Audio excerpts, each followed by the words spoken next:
மயிலாடுதுறை மாவட்டம் சீர்காழி நகராட்சிக்குட்பட்ட உக்கடையார் நகரில் தொடர் மழை காரணமாக குடியிருப்பு பகுதிகளை மழைநீர் சூழ்ந்து அப்பகுதி மக்கள் வீட்டை விட்டு வெளியே வர முடியாத சூழ்நிலை ஏற்பட்டுள்ளது.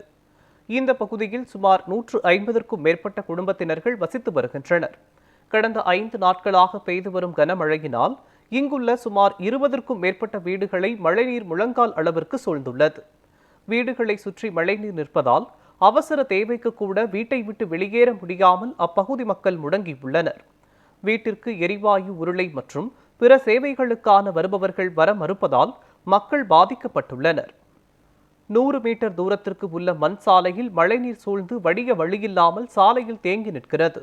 நகராட்சி நிர்வாகம் போர்க்கால அடிப்படையில் அப்பகுதிக்கு நேரில் சென்று ஆய்வு செய்து குளம் போல் தேங்கியுள்ள மழைநீரை அகற்ற வேண்டும் என அப்பகுதி மக்கள் நியூஸ் 7 தமிழ் செய்தி மூலமாக கோரிக்கை வைத்துள்ளனர்.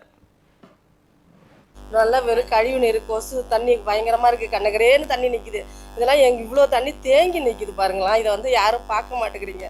ஒரு காலையில் சிலிண்டர் தீர்ந்து போச்சுங்க. காலையில் நேற்றுலேருந்து கேஸ்காரங்க கூட வர மாட்டேங்கிறாங்க. சிலிண்டருக்காரங்க இதை பார்த்துட்டு பயந்துட்டு போகிறாங்க. வரமாட்டேன்னு பயப்படுறாங்கங்க. ஃபோனே எடுக்க மாட்டேங்கிறாங்க. அது மட்டும் இல்லை, ஒரு ஃபீவராக இருக்குது. நேற்றுலேருந்து பையன் போத்திக்கிட்டு படுத்துருக்குறான். கேட்குறீங்களா? ஆட்டோக்காரங்க வர மாட்டேங்கிறாங்க. ஐயோ அந்த தெருவான்னு சொல்லி பயந்துட்டு போகிறாங்கப்பா.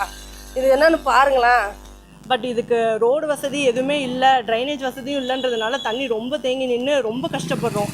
முட்டிக்காலுக்கு அளவுக்கு தண்ணி இங்கே ஃபுல்லாக தண்ணி ஃபுல்லாக தேங்கி நிற்கிது. செப்டிக் டேங்க் தண்ணி எல்லாமே இதில் கலக்கிறதுனால கொசு இதனால் நிறைய பாதிப்பு ஏற்படுது. சின்ன குழந்தைங்க கூட இங்கே இருக்காங்க. அவங்களுக்குலாம் ஃபீவரு, ஓல்டேஜ் எல்லாருமே இங்கே இருக்காங்க.